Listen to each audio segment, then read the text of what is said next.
এই যে ডিসি এসপিরা নিজেদেরকে ছাত্রদল যুবদল করে আসা লোক অলরেডি পরিচয় দিতে শুরু করছে, সচিবগো মধ্যে যেগুলি কি সেক্রেটারি আছে তারা বিএনপির সাথে ঘনিষ্ঠ, এটা প্রমাণ করার চেষ্টা করছে। বিএনপি মাঠ পর্যায়ে অলমোস্ট দখল নিয়ে নিছে। আপনি ইউনিয়ন পরিষদে ফোন করলে দেখবেন টিএনও সাহেবের সামনে দুইটা বিএনপির গুন্ডা না, মানে বিএনপির ভদ্রলোক বসে আছে।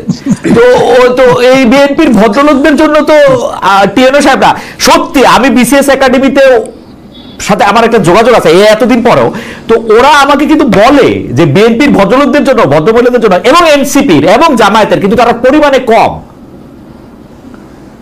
তো বিএনপির তো মজা, বিএনপির তো মজা।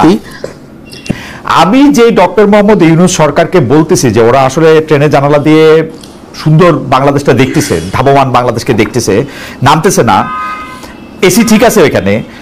এখন ওই সরকারেরই 5 বছর থাকার জন্য, কারণ তিনি তত্ত্বাবধায়ক সরকার হলে ওরা তো 3 মাসের সরকার না, ওরা শেখ হাসিনার রেখে যাওয়া সময়টাই কি ওরা থাকার জন্য এইটা লক্ষ্য না কি মনে হয়? মানে এই ক্ষেত্রে কি হবে আসলে? আমি কিন্তু সাংবিধানিক অবস্থাটাও বুঝি না। যেমন এইটা রিভিউ না করলেও এখন তো ত্রয়োদশ সংশোধনী বহাল, তার মানে আপনি তত্ত্বাবধায়ক সরকার ব্যবস্থার মাধ্যমে আপনি নির্বাচন দিবেন 90 দিনের মধ্যে, তাহলে ওর লেজিটিমেসি কি থাকে? ও যে সংবিধানের মাধ্যমে ক্ষমতাটা নিছে, মানে আমি বলতেছি ইউনূস সরকারের, কেন ওই সময় একটা জাতীয় সরকার হয় না? কেন সংবিধানের মাধ্যমে আমাদের একটা শপথ নিতে হয়েছে? কেন আমরা শহীদ মিনারের শপথ নেই নাই? কেন আমরা আর্মিকে এখানে আর্মির কাছে গেছি, গিয়ে আমরা সবাই মিলা এটা বলছি? এইটার নিয়ে আপনার একটু মানে মতামত, বা এটা বলি যে কেউ কি আসলে সেই সময় এটা বলে নাই, বা কারো মাথায় সেটা আসে নাই, না আসলে এটা কারণ কি? এবং আমরা আসলে ডক্টর মোহাম্মদ ইউনূসকে যদ্দূর চিনি, ডক্টর মোহাম্মদ ইউনূসের আসলে এইটাই করার কথা। আমি মান্নাবের সাথে একমত যে উনি আইসা দেখবেন কোনটা কাগজ কলমে ঠিক আছে, কোনটা আইনানুগ হয়েছে। কারণ মানে এইটা ওনার প্র্যাকটিসের মধ্যে নিশ্চয়ই আছে যে উনি মানে কোনো একটা জায়গায় গিয়ে হঠাৎ করে এটা তিনি করবেন না। নিউ ইয়র্কের জ্যাকসনের থেকে আপনাদের সঙ্গে আছে আমি খালেদ মহিউদ্দিন। নির্বাচনে গিয়ে আসছে, জুলাই সনদের ক্ষেত্রে ঐক্যমত হবে হবে না সেগুলি নিয়ে কথা আছে, কিন্তু সবকিছু ছাপিয়ে সামনে এসে দাঁড়িয়েছে মব। তবে তা আসলে মব না প্রেশার গ্রুপ, আইন হাতে তুলে নেওয়াটা কি আসলে ঠিক নাকি ঠিক না, সেটার সংজ্ঞা নিয়েও অনেকের মধ্যে অনেক রকম মত রয়েছে। এসব নিয়ে জানার জন্য, কথা বলার জন্য আজ আমাদের সঙ্গে রয়েছে নাগরিক ঐক্যের সভাপতি মাহমুদুর রহমান মান্না। জনাব মাহমুদুর রহমান মান্না, আপনাদেরকে আমাদের অনুষ্ঠানে স্বাগত জানাই। আপনার সময়ের জন্য আমাদের শুভেচ্ছা এবং কৃতজ্ঞতা জানবেন। আমাদের সঙ্গে আরো থাকছেন রাজনীতি বিশ্লেষক জনাব আশরাফ কায়সার। আশরাফ ভাই, আপনাকেও আমাদের শুভেচ্ছা, কৃতজ্ঞতা, আপনি আমাদের সময় দিয়েছেন সেজন্য আমাদের ধন্যবাদ জানবেন। মান্না ভাই, আমি আপনার কাছে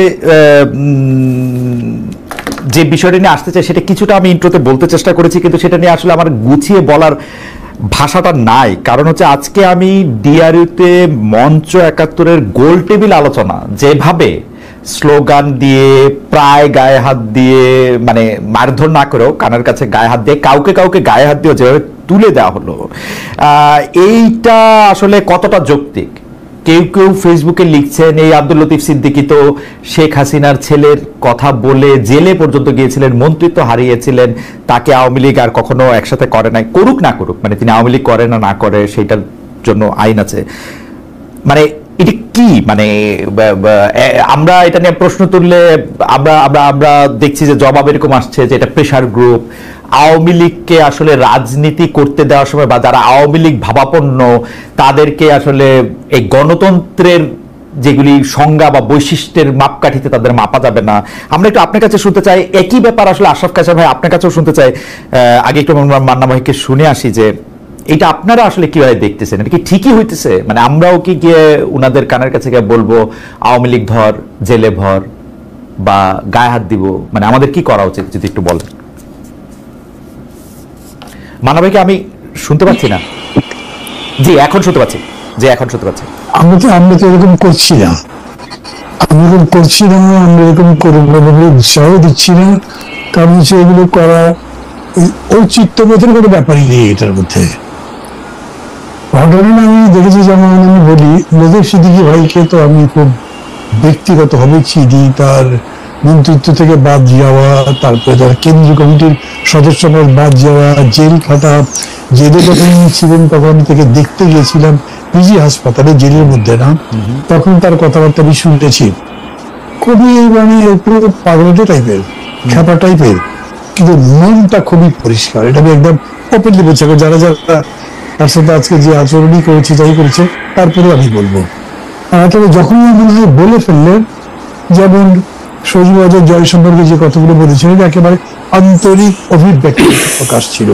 পরে রাজনৈতিক বা দলীয় চাপের কারণে সেটাকে একটু টুইস্ট করে একভাবে একটা শেপ দেওয়ার চেষ্টা করলে বোঝা গেছে যে তিনি তার কথায় ছিলেন। সবচেয়ে বড় কথা, আমি এখানে আসবার আগে দেখলাম যে একটা ভিডিও দেখানো হচ্ছে যে সবাই তাকে বিভিন্ন রকম প্রশ্ন করছে, তার জবাব দেওয়ার চেষ্টা করছে। তারা তাকে জিজ্ঞেস করেছে যে আপনি জুলাইয়ের সময় কি করেছেন, কোথায় ছিলেন? তিনি বললেন, আমি তো জুলাই আন্দোলন সমর্থন করেছিলাম, আমি তো বলেছিলাম যে সরকারের পদত্যাগ করা উচিত।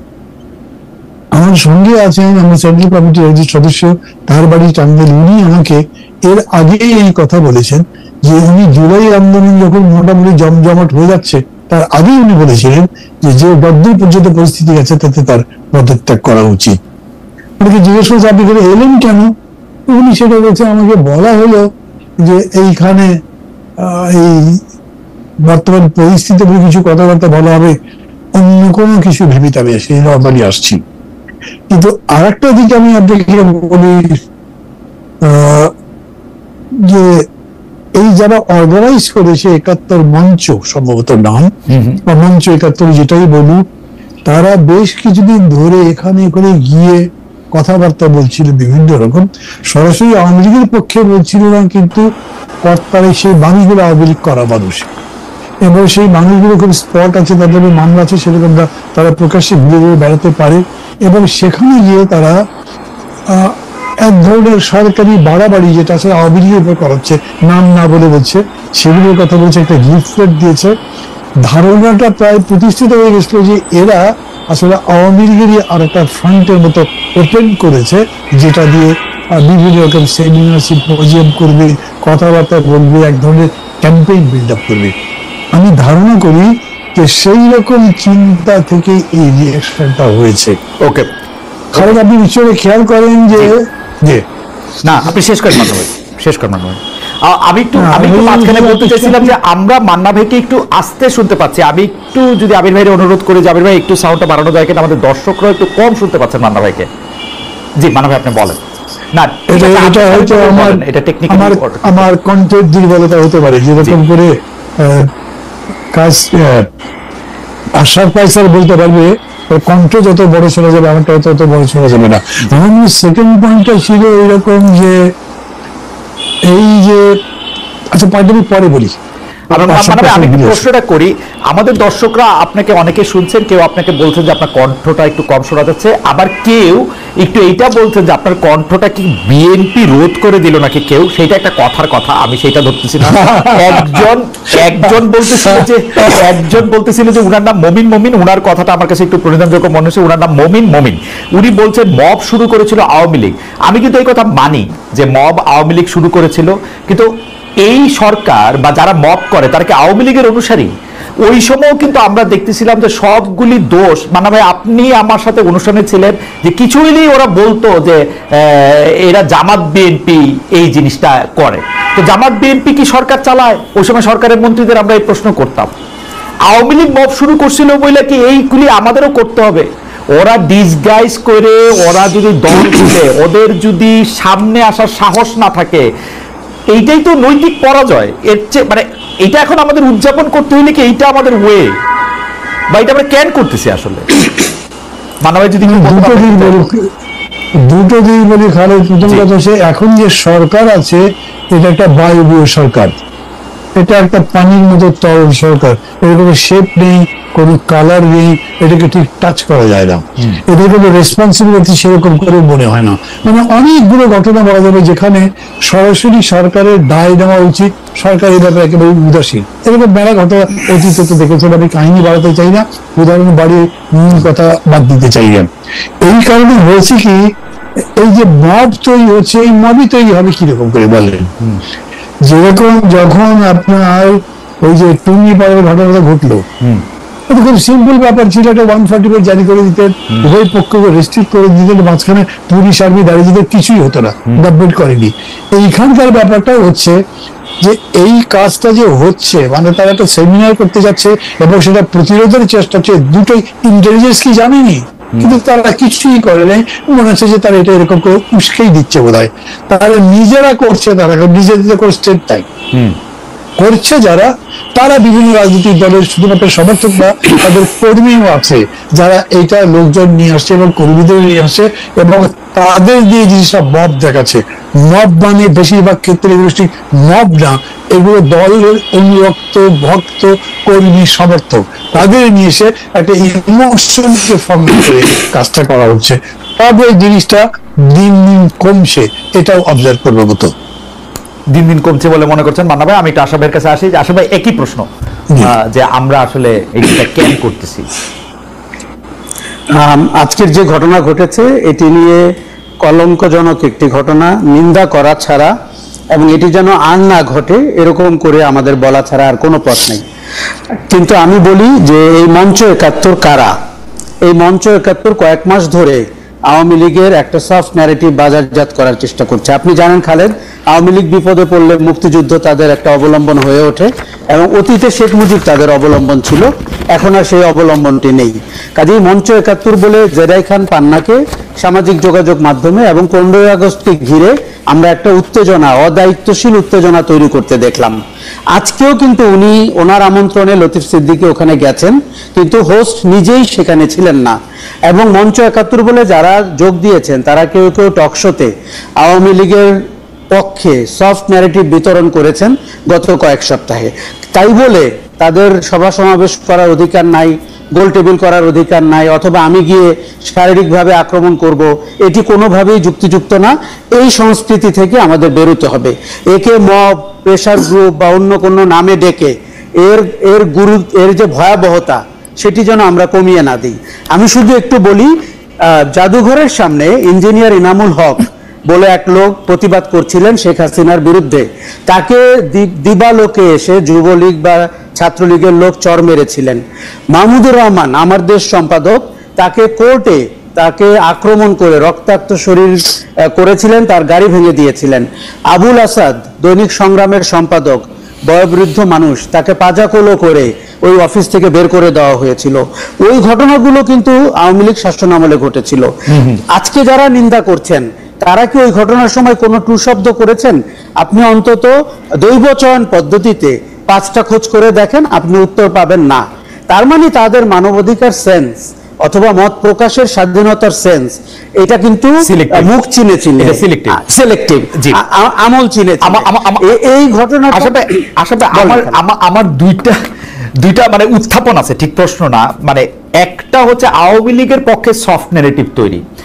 আমি কিন্তু আওয়ামী লীগকে, মানে আপনাকে যেহেতু আমি ফলো করি, আমি আপনাকেই বলি যে আপনি যতটা শক্তিশালী ভাবেন আমি আওয়ামী লীগকে অতটা শক্তিশালী ভাবি না। আমার পক্ষে যুক্তি হলো, আমি 2023-এর অক্টোবরে বলছিলাম যে শেখ হাসিনা আপনি আপনার পদ থেকে পদত্যাগ করেন, তারপর শেখ রেহানাকে বানান প্রধান নির্বাচন কমিশনার, তারপর আপনি অধিকাংশ আসনে হারবেন। কারণ এই যে সফট ন্যারেটিভ তৈরি করেন আর আপনি যাই করেন, আপনার কাছে যদি রাষ্ট্র ক্ষমতা না থাকে, আপনি আসলে আওয়ামী লীগরে আমি অত বড় দল মনে করি না। ছাত্রলীগ যুবলীগ সম্পর্কে আমি মনে করি ছাত্রলীগ যুবলীগ একটি গালি। ছাত্রলীগ যুবলীগ ওই সময় মাহমুদুর রহমান সাহেবের সাথে কি করছে, আবুল আসাদ সাহেবের সাথে কি করছে, এনামুল হক সাহেবের সাথে কি করছে, তারপরে 100 বার ধান কাইটাও 50,000 বার আমাদের পায়ে ধরেও কিন্তু ওরা আমাদের মনে আর আসে না। এটা একটা গালি, প্রতিষ্ঠিত গালিতে পরিণত হয়েছে ছাত্রলীগ যুবলীগ, আপনি যাই বলেন।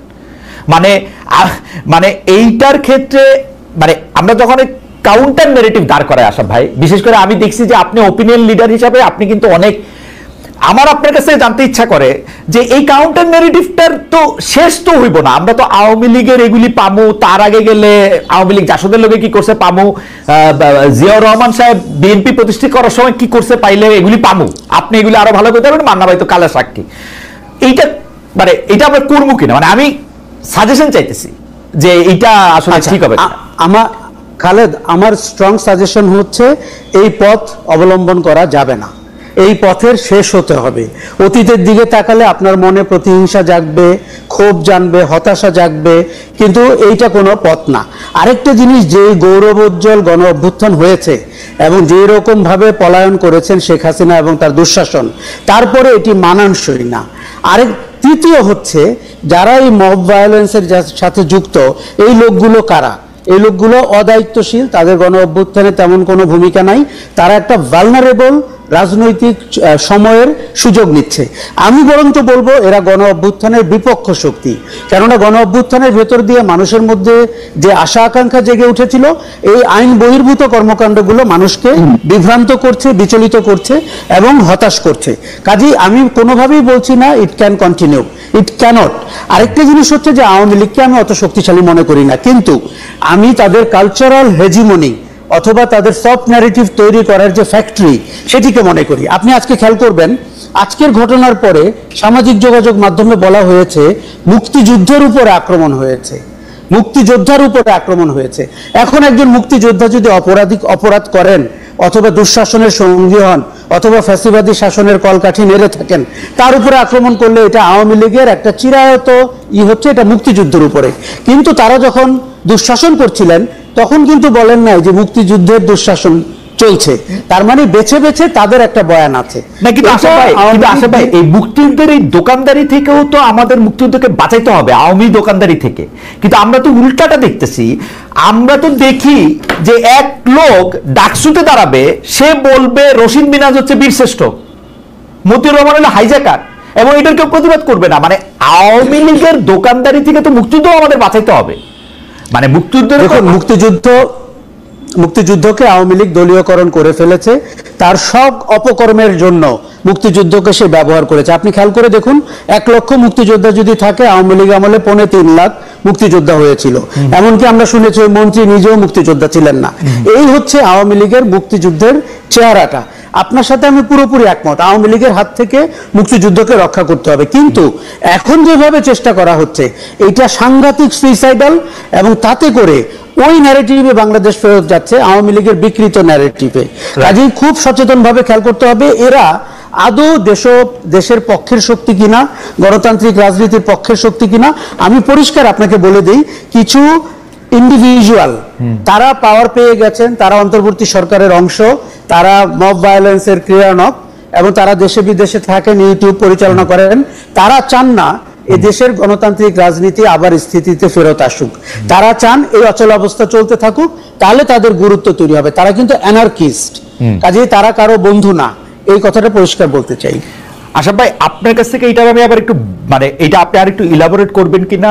আমরা আপনার কাছে, যেহেতু আপনি মত মরল, মানে অ্যানার্কিস্ট আমরা বলতেছি বটে, কিন্তু এখন একটা রাষ্ট্রের যোগাযোগের ছাত্র হিসেবে আমি মনে করি যে রাষ্ট্রের চাহিদা যদি থাকে যে আমি 15 বছর 25 বছর 1500 বছর শোষিত হয়েছে, আমি এখন অ্যানার্কিজমের মধ্যে দিয়ে যাইতে চাই, সবকিছু ভাইঙ্গা চড়ে ফেলতে চাই, আমি গিলেটনের মাধ্যমে যাদের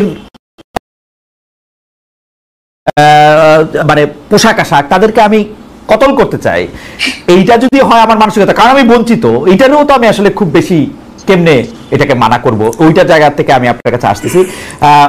মান্না ভাই, আমি আপনার কাছে একটু জানতে চাইবো যে আপনি তো অনেক দিন রাজনীতির সাথে সরাসরি যুক্ত, মানে সেটা যদি 40 বছর থেকেও তার চেয়েও বেশি যদি ছাত্র রাজনীতি এটা পর্যায়ে, তো আমরা যখন জয়ী হই বা কোনো কিছুর উপরে যখন আমরা জয়লাভ করি, তখন পরাজিতের উপরে আমরা আক্রোশটা কেন দেখাই? মানে পরাজিতর ক্ষেত্রে আমরা কেন এরকমটা দেখাইতে পারি না যে ও আচ্ছা তোরা হেরেছিস, এখন আমাদের থেকে সাজেশন নে, আমাদের কথা মেনে চল, তোদেরকে এটা করে দিচ্ছি, এইটা না হয়ে আমাদের আক্রোশটা কেন থাকে? মানে আমরা তো জিতে গেছি, যেটা মানে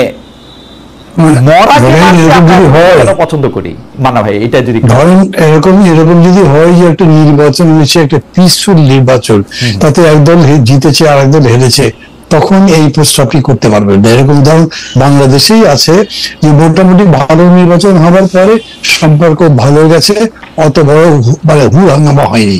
কিন্তু যদি এমন হয় যে আগে থেকে সম্পর্কগুলো খুবই তিতা হয়ে গেছে, একেবারে বিদ্বেষ ধরে হিংসার জায়গায় চলে গেছে, তাহলে জেতার পরে হিংসার শোধ তোলার আকাঙ্ক্ষা সবার মধ্যে হয়ে যায়। এটা মানুষের মধ্যে বোধহয় প্রবৃত্তি। যেমন ধরেন যে ঘটনাটা ঘটেছে 15 বছর ধরে, বিশেষ করে সর্বশেষ বিজয়ের প্রাক্কালে এই 40-45 দিনে মাত্র 40-35 দিনের মধ্যে মনে করেন প্রায় 1,500 লোক মারা গেছে। যেভাবে মারা গেছে এগুলো সব দেখেছে, তো তাহলে এইরকম একটা আবেগ, একটা ক্রোধ, আক্রোশ জন্মানো খুব স্বাভাবিক। আমি মনে করি এটা নিয়ে প্রশ্ন করলে খুব লাভ নেই। এটা যদি আপনার নিজের ক্ষেত্রে হতো মানে আপনার নিজের ধরেন আত্মীয় স্বজন বন্ধু বান্ধবের উপরে এরকম একটা অত্যাচার যদি আপনার নিজের মনে হয়, তখন আপনার মধ্যে এরকম রিয়াকশন হতো, এটা আমি মনে করি। এটাই স্বাভাবিক। জাতিগত সেই বিদ্বেষ হতে পারে, আবার গোষ্ঠীগত হতে পারে, দলগত হতে পারে, সেরকম করে চলছে। এটা তারই বহিঃপ্রকাশ, অন্য কিছু না। কিন্তু যেমন ধরেন এই ঘটনার পরে আমি বলি আপনাকে, দুটো দল মনে করে আমি বলি, অনেক দল আমি বলতে পারি, আমি আমার নিজের দলকেও একটা দিকে রাখতে পারতাম, কিন্তু জামাত ইসলাম আওয়ামী লীগ বা জামাত ইসলামের সাথে বাকি যারা প্রগতিশীল গণতান্ত্রিক দল, তারা চোখে চোখে কথা বলে নেই, সামনাসামনি দেখেনি, পাশাপাশি বসে নাই। তারা এখন বসেছে, বসবার পরে প্রায় মাস 2 ধরে কথাবার্তা বলেছে, এবং সেই কথাবার্তার মধ্যে এরকম হয়েছে, শেষে দেখেন এখন হচ্ছে যে এক পক্ষ আর এক পক্ষ এরকম বলছে যেতে সে গণতন্ত্র ধ্বংস করার চেষ্টা করছে, সে নির্বাচন বাধাগ্রস্ত করার চেষ্টা করছে, মনে মনে কিন্তু আরো বেশি গালি দেয়। কিন্তু তারপরেও এখন এইটা অনেক সুশীল ভাবে বলবার চেষ্টা করা হচ্ছে, একদম আক্রোশ বিদ্বেষের ছোঁয়া ছাড়া বলা হচ্ছে।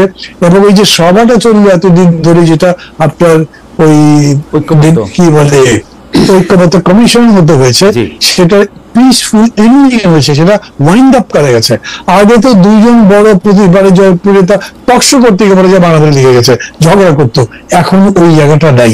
ফলে এটা আমি মানি যে আক্রোশের বিষয়টা আছে, প্রতিহিংসার ব্যাপারটাও আছে, হয়েছে, দেখা গেছে। কিন্তু এখন যেটা দেখছেন, এইটাকে যদি আপনি ওইভাবে বলেন, মানে যে ডেমোক্রেসির প্রশ্ন বললেন, এই মবের বেশিরভাগ আমি বলছি একদম একটা অর্গানিক মব নয়, এটা কিন্তু এটা অনেকটা ম্যানুফ্যাকচার মবের মতো, যার মধ্যে দলীয় পরিচয় আছে। আজকে যারা যারা এই কাণ্ডটা করেছে আপনার ডিএনএতে, তাদের মধ্যে অনেক অন্যান্য দলের লোকজন ছিল, তাদের ভূমিকা ছিল, এবং বিভিন্ন জায়গাতে তাদের ভূমিকা দেখা যাচ্ছে। এবং যত জায়গাতে মব তৈরি হয়েছে, আমি নিজে যতগুলি খোঁজ খবর নিতে গেছি, আমি দেখেছি জায়গা ভেদে এই মবের বেশিরভাগ পরিচয় দলীয়, এই জন্য এরকম হয়েছে।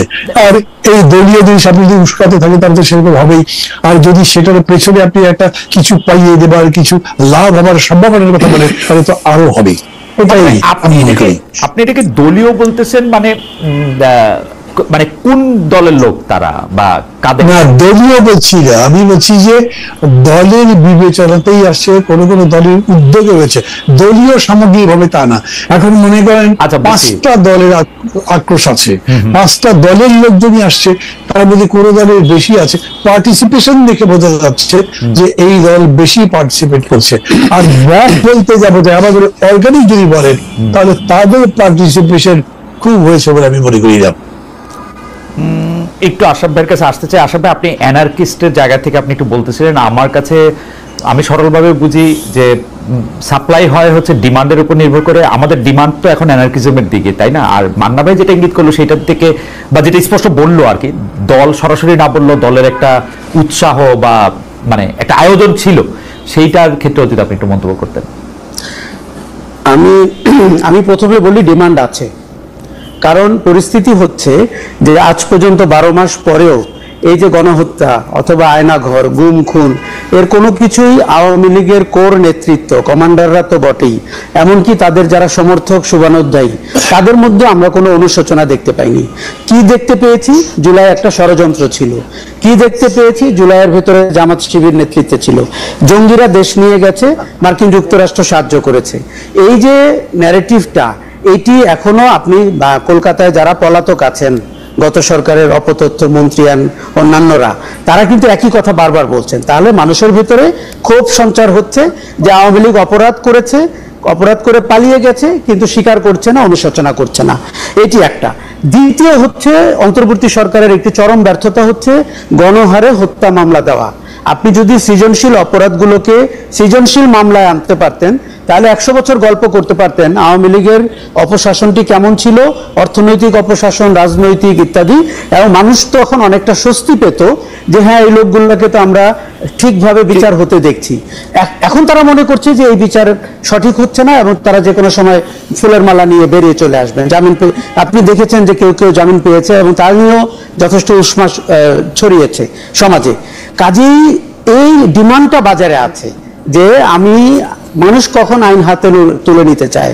যখন সে ফিল করে যে আইনানুগ পথে কিছু হচ্ছে না, যখন সে এই যে মান্না ভাই বায়বীয় বলল, আমি তো সরকারকে অনেকদিন থেকে আমি অথর্ব সরকারও বলি। আমি ডিমান্ডের কথাটা কেন বলতেছি আশা ভাই, আমি খেয়াল করি মান্না ভাইও অন্য প্রসঙ্গে বক্তৃতা দিতে সময় অন্য জায়গায় এটা বলতেছেন, আপনি তো টেলিভিশনে অনেকবার বলছেন যে ভাই যারা যেই মামলায় যেই কারণে অভিযুক্ত তাদেরকে এরকম করে একটু কষ্ট করে একটু খাইটাগুটি একটা মামলা দাও, এই মানে ইন জেনারেল সবার নামে গণহত্যা মামলা টামলা যেগুলি দিতেছো, কিন্তু আমরা গণহত্যার বা অন্য কোনো হত্যার মামলার এমন একটা লোককে দেওয়া হইতেছে যে লোকটার সাথে এই হত্যার সম্পর্ক নাই থাকার কথা, কিন্তু আমরা তো দেখি নাই কেউ এটা প্রতিবাদ করতে।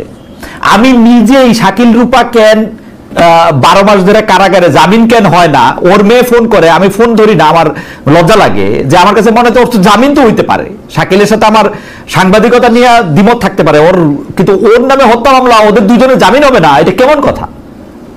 এই কথা তো আমিও বলতে পারি না। এই কথা আমি বলতে সময় 7 বার চিন্তা করি, আমার বলবে যে তুমি আইসো হচ্ছে জুলাই মাসে কই ছিলা, জুলাই মাসে কই ছিল খুঁজেও দেখে না। খালেদ, আমি আপনাকে একটা ব্যক্তিগত অভিজ্ঞতা বলি। এই যারা জেলে আছেন তাদের একজনের জামিন নিয়ে আমি একটা পোস্ট দিয়েছিলাম, ব্যক্তির নাম শাহরিয়ার কবির। এখন যেহেতু উনি আমার মেন্টর ছিলেন, একসময় সাংবাদিকতা শিখিয়েছেন, আমি বলেছি যে ভদ্রলোকের অপরাধ অনুসন্ধান তদন্ত বিচার সবই চলুক, কিন্তু তার পারিবারিক ব্যাখ্যা বিশ্লেষণ করে আমি বলেছিলাম তাকে কি জামিন দেওয়া যায় কিনা, এমনকি বয়স বিবেচনায়। আপনি অবাক হয়ে লক্ষ্য করবেন কোনো কমেন্ট আমার মতকে শ্রদ্ধা করেনি, আমাকে নতুন দালাল, সহানুভূতিশীল ইত্যাদি ইত্যাদি শুনতে হয়েছে। শাকিল রূপার ক্ষেত্রেও তাই।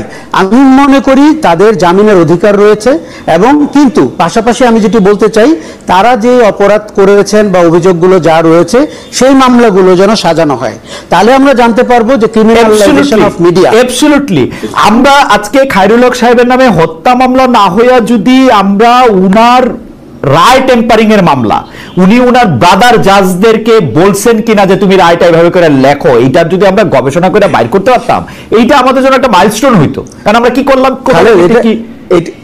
এইটা যুগান্তকারী হতো। ধরেন উনি, আচ্ছা আপনি ভাবুন তো, একজন লোক মারা গেছে এবং 432 জন মিলে তাকে মেরেছে, এইটা আপনি কোন আদালতে, আপনি আপনার নিজের যথেষ্ট ব্যাকগ্রাউন্ড আছে, এই মামলা টিকবে?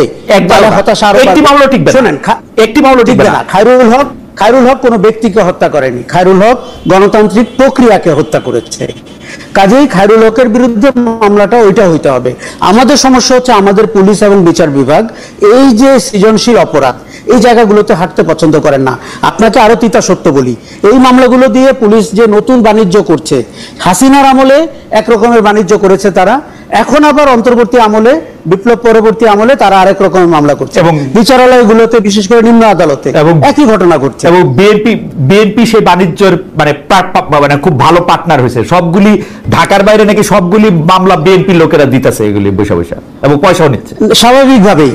আবার সরকার যখন বলে যে জনগণ মামলা দিবে, আমরা কি করব, এটি অত্যন্ত অদায়িত্বশীল। বিশেষ করে আইন উপদেষ্টা যদি এই কথা বলেন, আমাদের শুনতে খুব খটকা লাগে।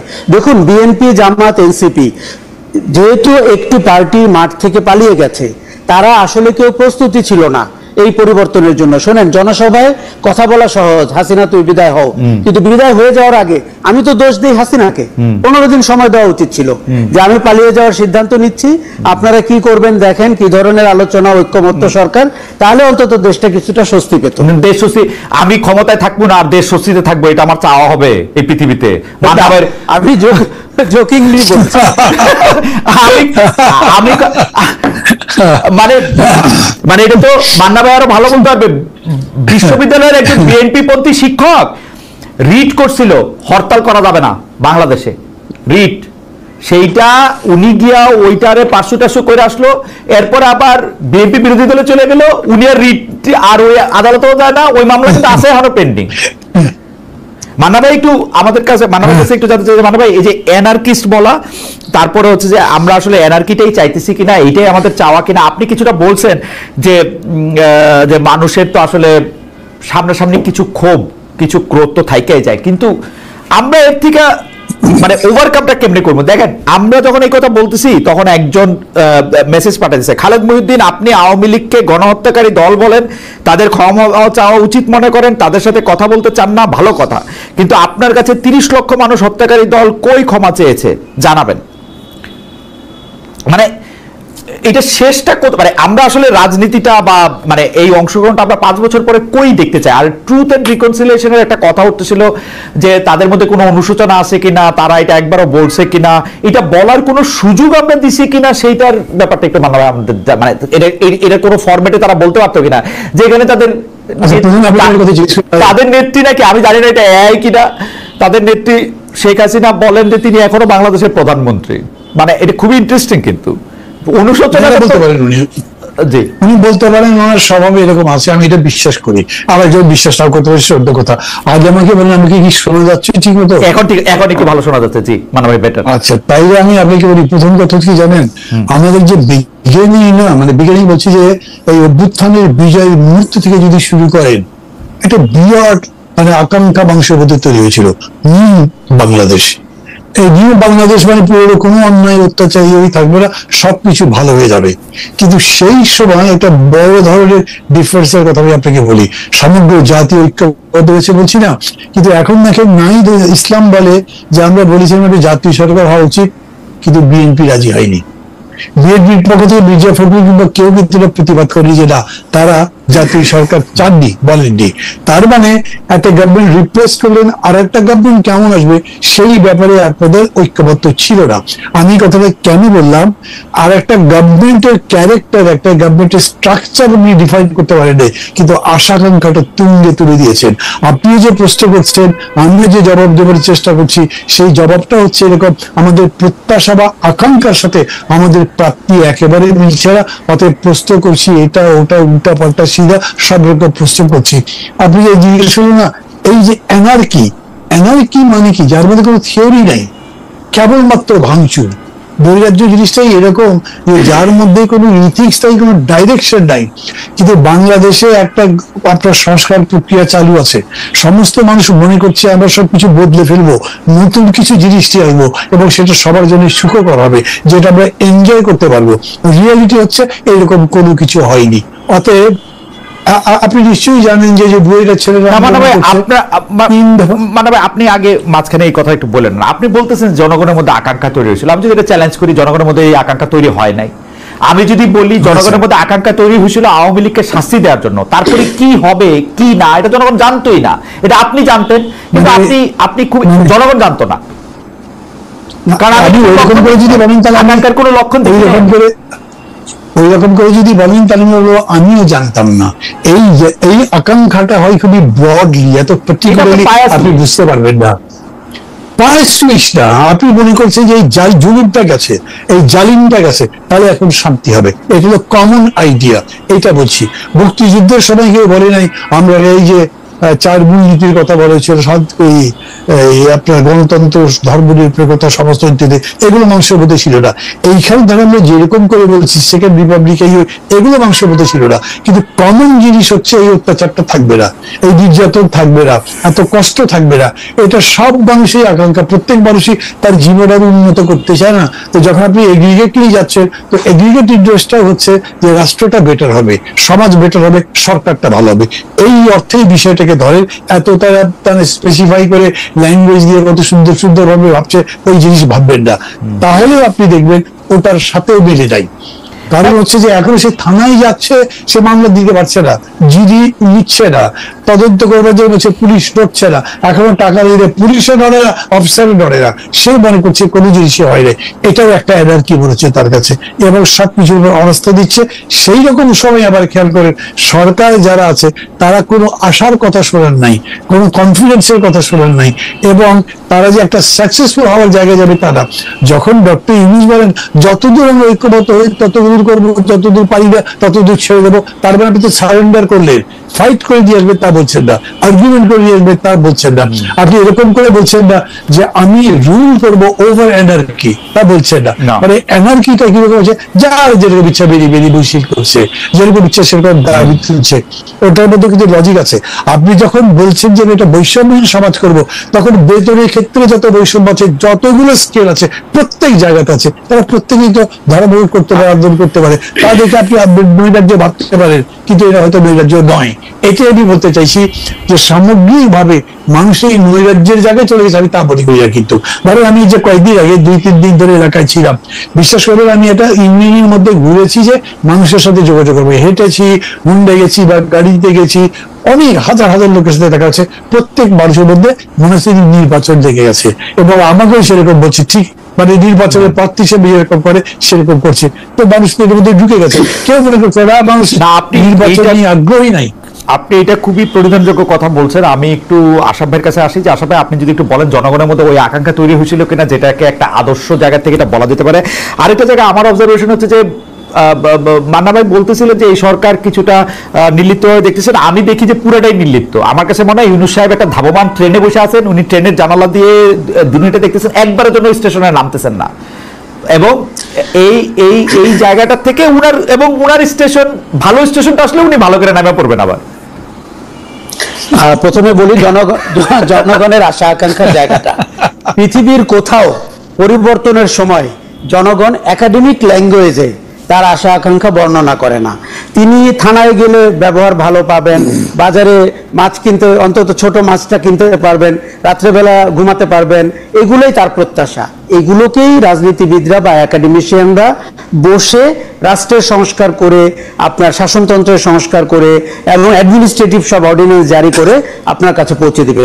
এই আকাঙ্ক্ষা কিন্তু শুধু জুলাইতে ছিল তা না, এই আকাঙ্ক্ষা 15 বছর। কিন্তু আশা ভাই আমি আমার শুধু 2 পয়সা দিয়ে রাখি, 2 পয়সার নোট অফ ডিসেন্ট। আমার কাছে মনে হয় যে এই আকাঙ্ক্ষার ব্যাপারটা আপনি আবার চেক করে দেখেন। আমার কাছে মনে হয় যে বাংলাদেশের মানুষ ভাবে যে আওয়ামী লীগ যে ফাইজলামিগুলি করছিল, এখন আওয়ামী লীগ গেছে, এগুলো এখন আমি করবো না, এটা ভাবে না।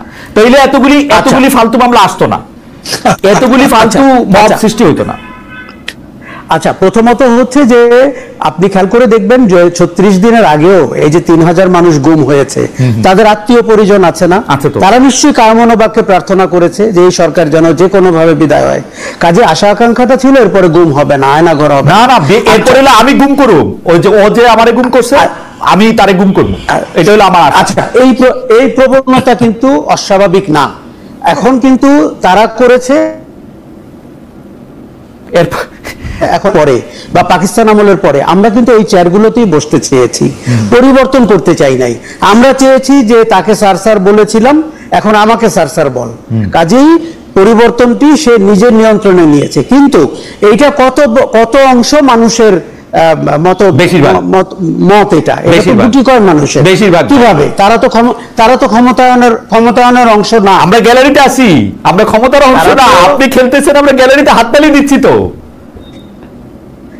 না, নিশ্চয়ই দিচ্ছি। এই কালচারটিরও তো আমরা বলছি যে একটা পরিবর্তন দরকার, যে কারণে আমরা বলছি যে অপরচুনিটিটা কি হাতছাড়া হয়ে গেল কিনা।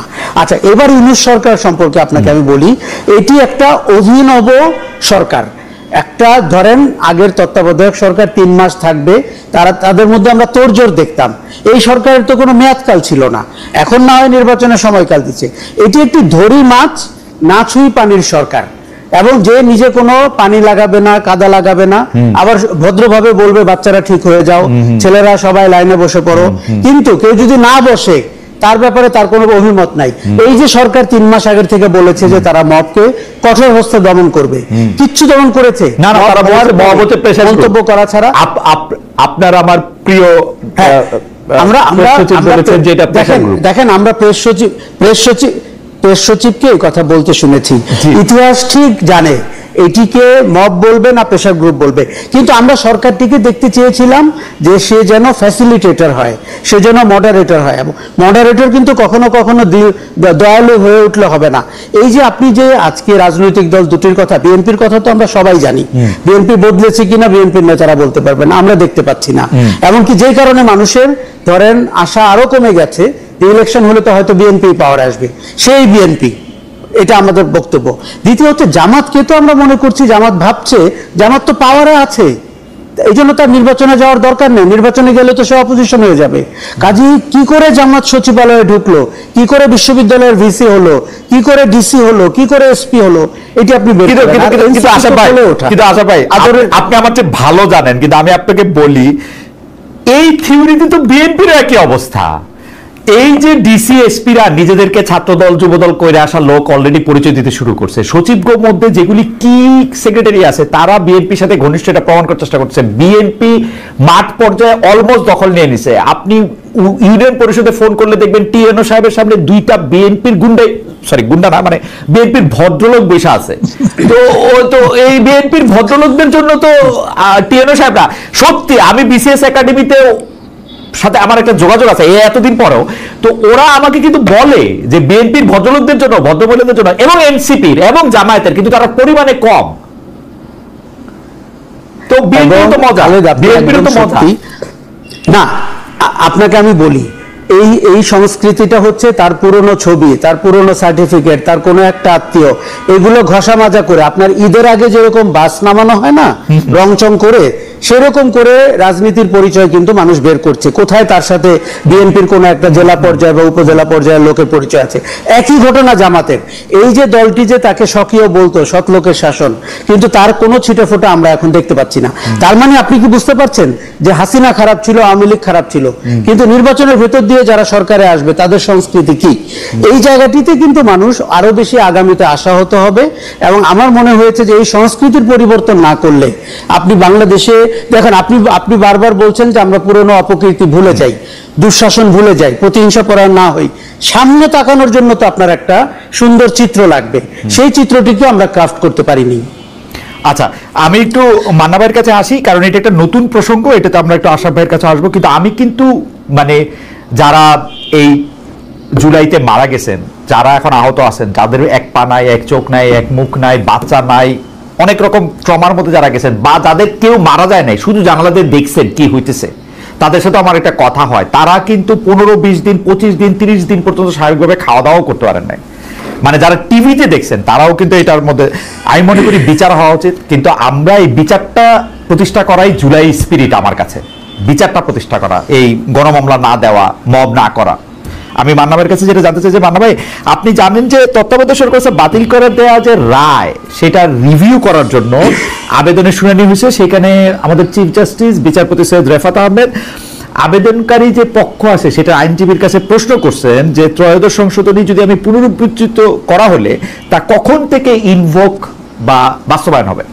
আমি যে ডক্টর মোহাম্মদ ইউনূস সরকারকে বলতেছি যে ওরা আসলে ট্রেনের জানালা দিয়ে সুন্দর বাংলাদেশটা দেখতেছে, ধাবমান বাংলাদেশকে দেখতেছে, নামতেছে না, এসি ঠিক আছে এখানে, এখন ওই সরকারেরই 5 বছর থাকার জন্য, কারণ তিনি তত্ত্বাবধায়ক সরকার হলে ওরা তো 3 মাসের সরকার না, ওরা শেখ হাসিনার রেখে যাওয়া সময়টাই কি ওরা থাকার জন্য এইটা লক্ষ্য না? কি মনে হয়, মানে এই ক্ষেত্রে কি হবে আসলে? আমি কিন্তু সাংবিধানিক অবস্থাটাও বুঝি না। যেমন এইটা রিভিউ না করলেও এখন তো ত্রয়োদশ সংশোধনী বহাল, তার মানে আপনি তত্ত্বাবধায়ক সরকার ব্যবস্থার মাধ্যমে আপনি নির্বাচন দিবেন 90 দিনের মধ্যে, তাহলে ওর লেজিটিমেসি কি থাকে ওদের সংবিধানের মাধ্যমে ক্ষমতাটা নিছে?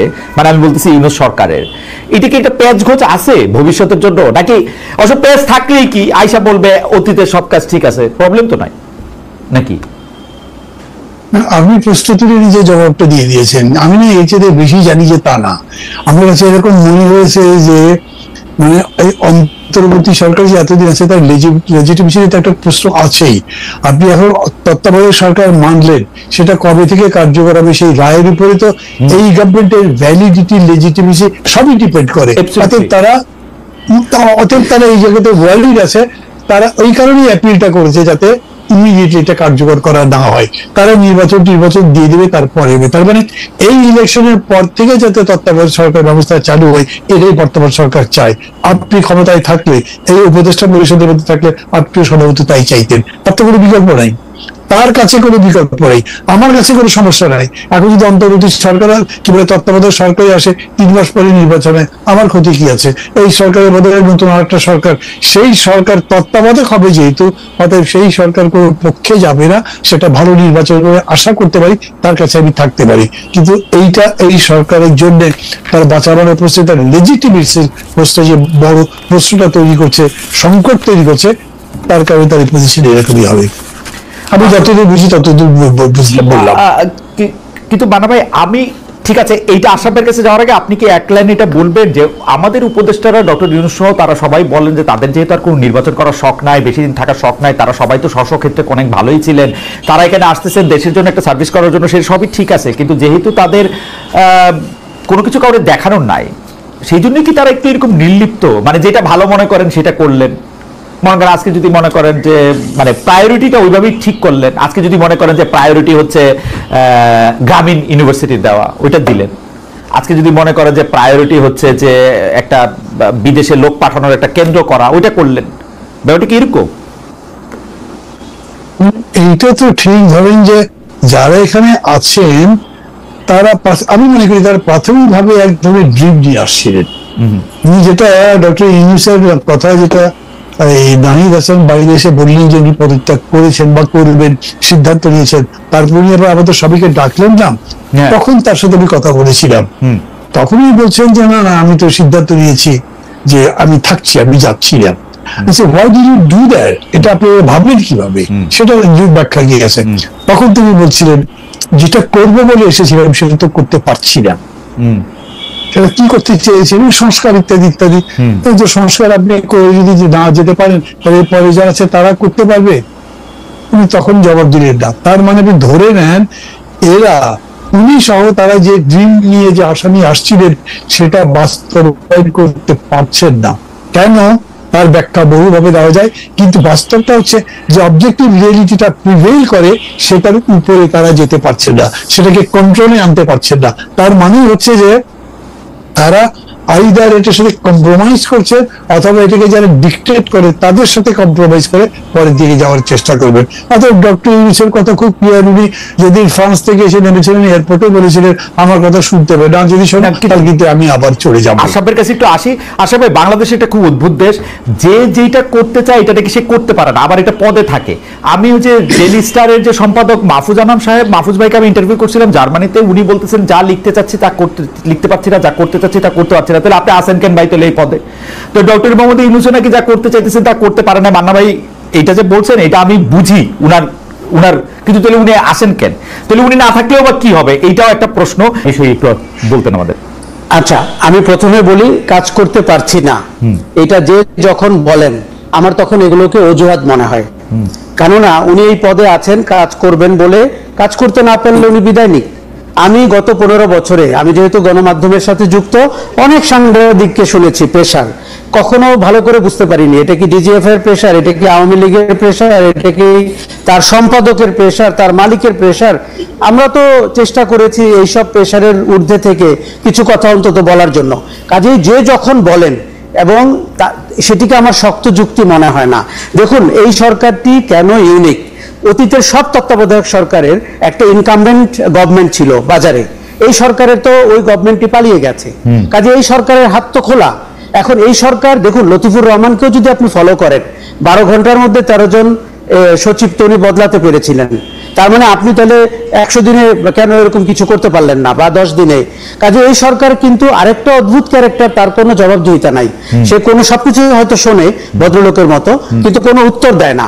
সরকারের অক্ষমতা আমার ধারণা সরকারের ভেতরেই, তাদের সক্ষমতার অভাব, তাদের অবজেক্টিভহীনতার অভাব, তাদের কারো কারো বয়স অনেক বেশি, এবং তারা গণ অভ্যুত্থানের চেতনার সরকার না, অনেক উপদেষ্টারাই। কাজেই আমরা যেই জায়গায় হতাশ হয়েছি সেটা হচ্ছে আমরা একটি গণ অভ্যুত্থান পরবর্তী মানে মানানসই সরকার পাইনি। এই জন্য কিন্তু আপনি মানুষ যখন আইন হাতে তুলে নেওয়ার কথা বলে তার পক্ষে সে একটা যুক্তি পায়। আচ্ছা, এবার আপনাকে বলি, সরকারটি একটি সাংবিধানিক ভজঘট তৈরি করে ক্ষমতা এসছেন। এইটার জন্য আমি বলবো 72 ঘন্টা আমাদের আগামীতে দেখতে হবে।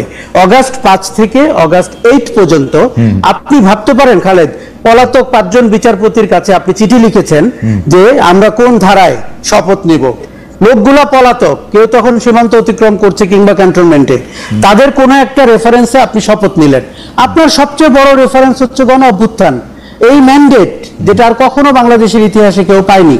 কাজেই সরকারটি নিজে নিজে তাকে একটা সাংবিধানিক বাধ্যবাধকতার মধ্যে এনেছে। আপনি খেয়াল করেছেন এই যে জুলাই ঘোষণাপত্রে প্রধান উপদেষ্টা ওই কথাটাই আবার বলেছে।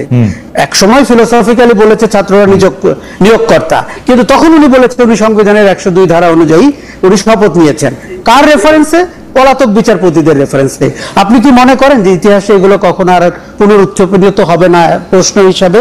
কাজেই এই যে তত্ত্বাবধায়ক কবে থেকে চালু হবে না, এটিও আমার ধারণা না, সেইটা তো আর মনে হয় না কিছু করার ছিল। ওনারা যখন ডিসাইড করলেন যে ওনারা সংবিধানের যেহেতু এটা নাই, 106 ছাড়া মানে প্রধান বিচারপতির নেতৃত্বে সুপ্রিম কোর্টের অ্যাপিলেট ডিভিশন ছাড়া ওনাদের কাছে তো আর কোনো উপায় ছিল না, কিন্তু ওনারা কেন সংবিধান দিয়ে গেলেন এইটা বোধহয় আমার কথায় কিছুটা ব্যাখ্যা আছে। বিএনপি যখন বললো যে সে জাতীয় সরকার করবে না, তখন তাদের ক্যান্টনমেন্টে গিয়েই বলতে হয়েছে যে তোমরা যেমন ভালো মজা করো। আমার কথা হচ্ছে তাদেরকে সংবিধান মতে যাওয়ার বুদ্ধি কে দিয়েছে? তাদেরকে মান্না ভাই দিছে। মান্না ভাইয়ের সাথে নিয়মিত কথা হইতো, মান্না ভাইরে জিজ্ঞেস করবো আমরা। না, এখন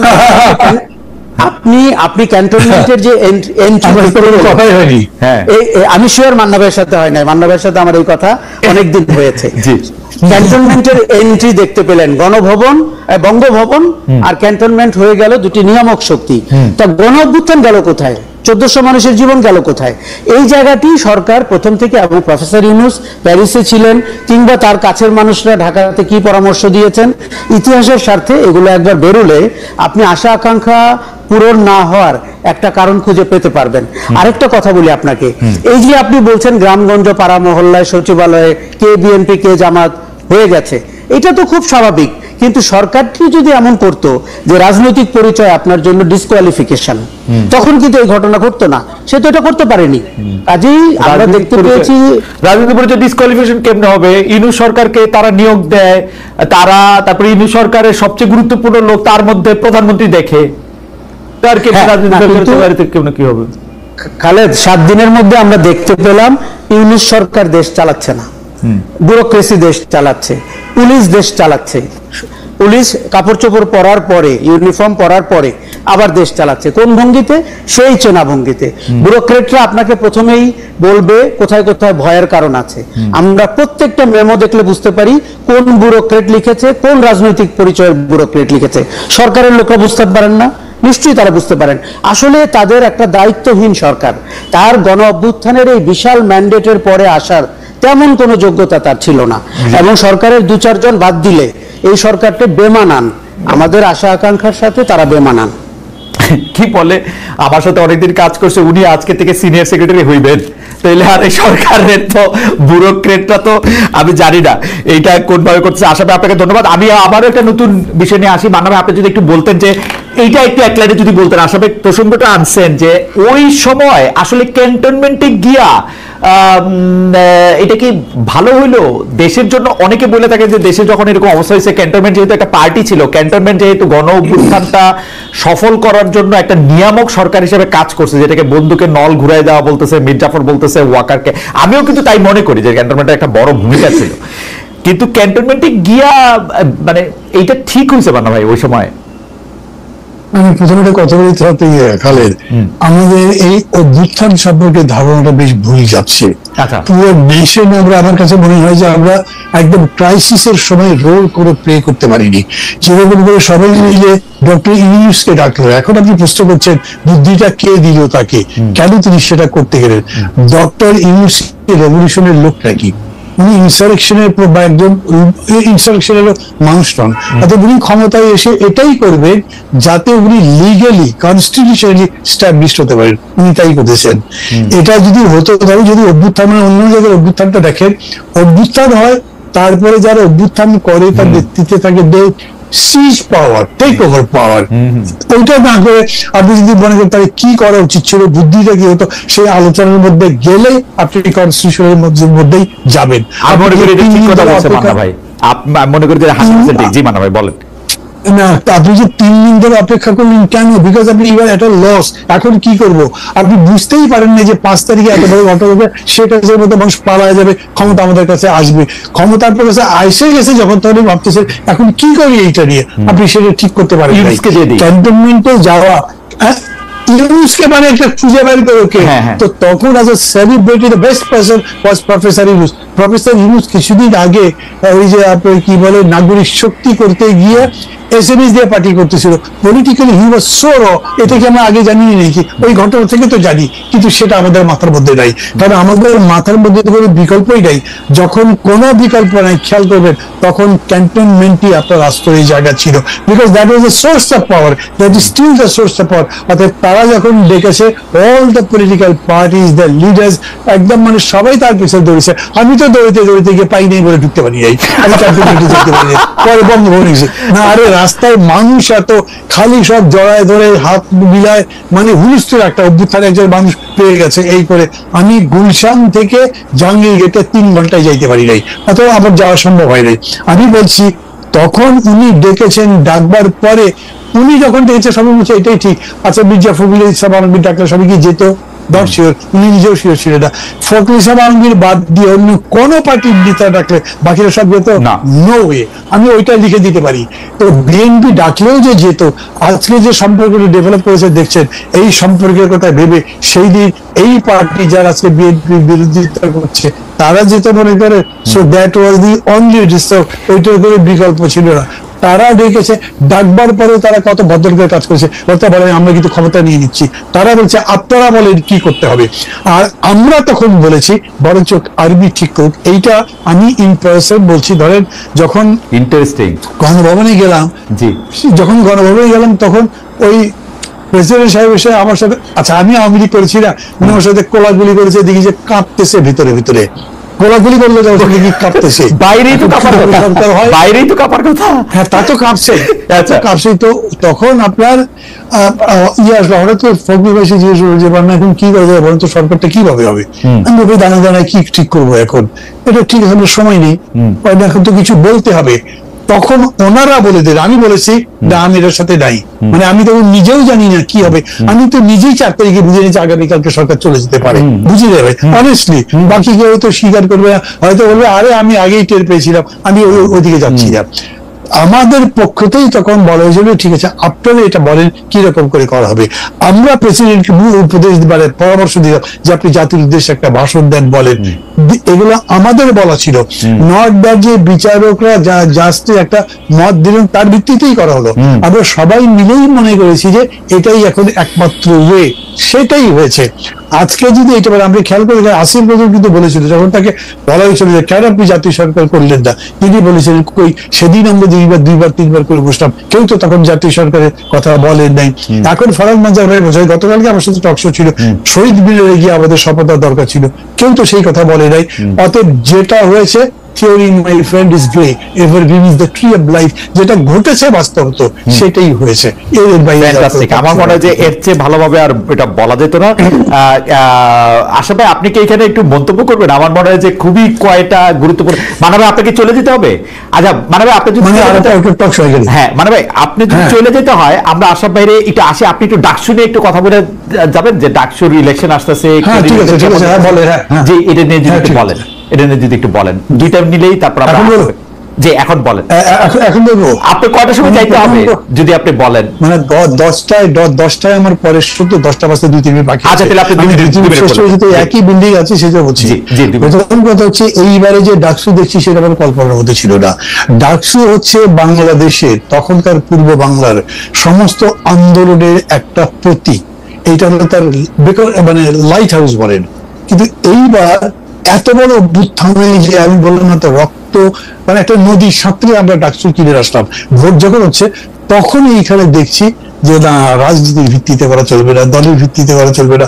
অদ্ভুত। তাহলে জুলাই আকাঙ্ক্ষা কি হবে, কে বাস্তবায়ন করবে, কে দেশের সংস্কার করবে?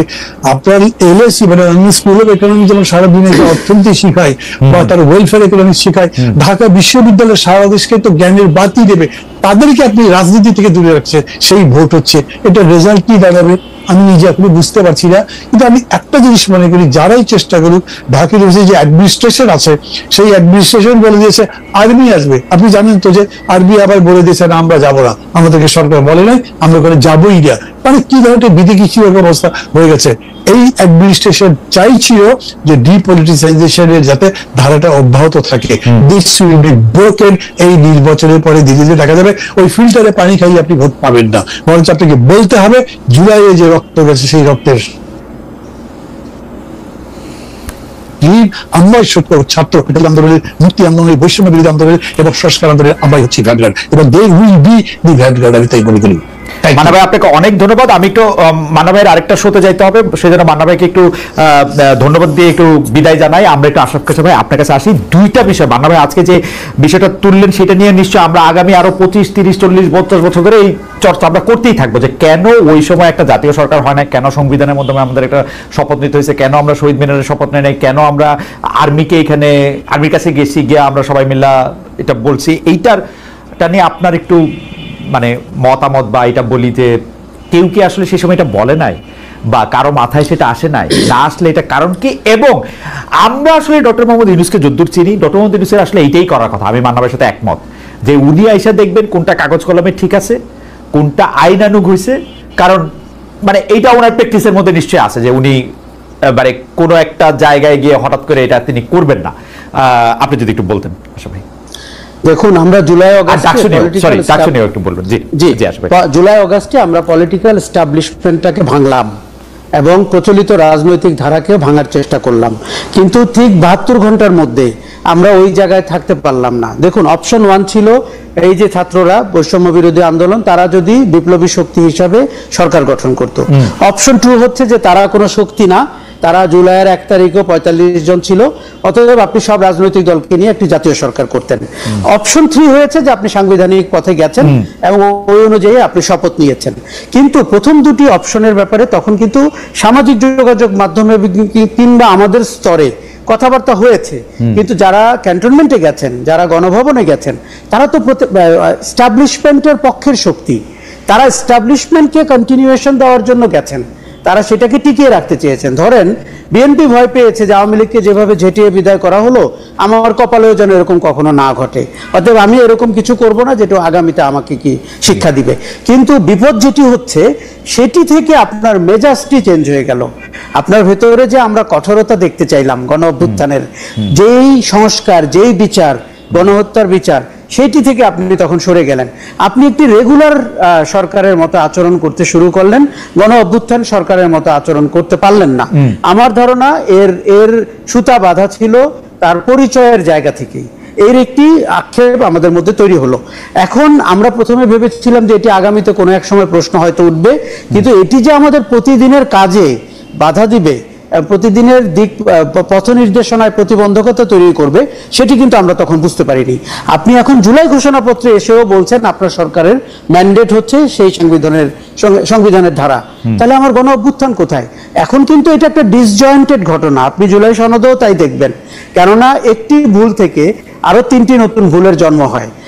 আগামীতে আপনি জানেন খালেদ, এখানে রাজনীতির বাতাস কত দ্রুত বদলায়। আগামীতে কোন বাতাসে কোন সরকারের অস্তিত্ব, কার এক্সিট, কিভাবে প্রশ্নের মুখে পড়বে আমাদের কিন্তু ধারণা নাই। কিন্তু আমরা যেটি চেয়েছিলাম যে সরকারটির আইডেন্টিটি যাই হোক, সে যেন কাজে তার পরিচয় দেয়। আমাদের আজকে আপনার সাথে এত প্রায় 12 মাস পরে এসে একই কথা আমরা কেন আলাপ করছি? কারণ পারফরমেন্সটি আমরা দেখতে পাইনি, তাদের কাজ আমরা দেখতে পাইনি, তাদের অনেক ভঙ্গিমা দেখতে পেয়েছি। তারা ব্রেকিং নিউজ হয়েছেন, আমার শুধু মাঝখানে দুইটা জিনিসের প্রশ্ন। তখন যদি নাহিদ ইসলামের নেতৃত্বে একটা বিপ্লবী সরকার গঠন করা হইতো, ওইটাই স্বাভাবিক ছিল না? আমি কিন্তু জার্মানি থেকে